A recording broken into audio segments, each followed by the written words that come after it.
दक्षिण भारत की गंगा गोदावरी नदी कहलाती है। प्रायद्वीपीय भारत की सबसे लंबी नदी गोदावरी तथा सबसे दूसरी लंबी नदी कृष्णा है। गोदावरी को वृद्ध गंगा या दक्षिण गंगा कहा जाता है। इसका उद्गम स्थान नासिक महाराष्ट्र के निकट त्र्यंबकम गांव की पहाड़ी है।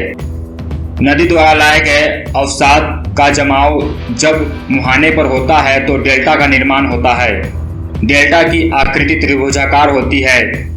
जो नदी डेल्टा नहीं बनाती है उसके मुहाने को एस्चुअरी ज्वारनंदमुख कहते हैं। नर्मदा और ताप्ती नदियां पश्चिम की ओर बहने वाली नदियां हैं जो डेल्टा नहीं बनाती है।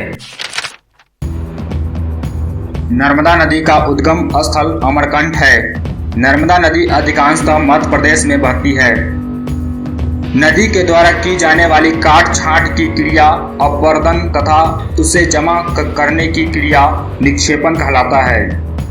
नर्मदा नदी को गुजरात की जीवन रेखा कहते हैं। सर्वाधिक सीधी बहने वाली नदी नर्मदा है।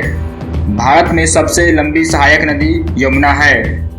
भारत में सबसे बड़ा नदी बेसिन गंगा का है। असम का शोक ब्रह्मपुत्र नदी कहलाता है। बिहार का शोक कोसी नदी कहलाता है। बंगाल का शोक दामोदर नदी कहलाता है। भारत की सबसे लंबी नहर इंदिरा गांधी नहर या राजस्थान नहर सतलज तथा ब्यास नदी से जल प्रपात करती है तथा हरि के बैराज से निकलती है। भारत की सबसे बड़ी कृत्रिम झील गोविंद बल्लभ पंत सागर है जो उत्तर प्रदेश में रिहंद नदी पर बनाए गए बांध से बना है। मिट्टी का अध्ययन पेडोलॉजी कहलाता है। झीलों का अध्ययन लिम्नोलॉजी कहलाता है। चट्टानों का अध्ययन पेंट्रोलॉजी कहलाता है। सर्वाधिक उपजाऊ एवं सर्वाधिक मात्रा में पाई जाने वाली मिट्टी जलोढ़ दोमट मिट्टी है। पुरानी जलोढ़ मिट्टी को बांगर कहा जाता है। नवीन जलोढ़ मिट्टी को खादर कहा जाता है। कपास के खेती के लिए काली मिट्टी उत्तम होती है जिसे रेगुर मिट्टी भी कहा जाता है।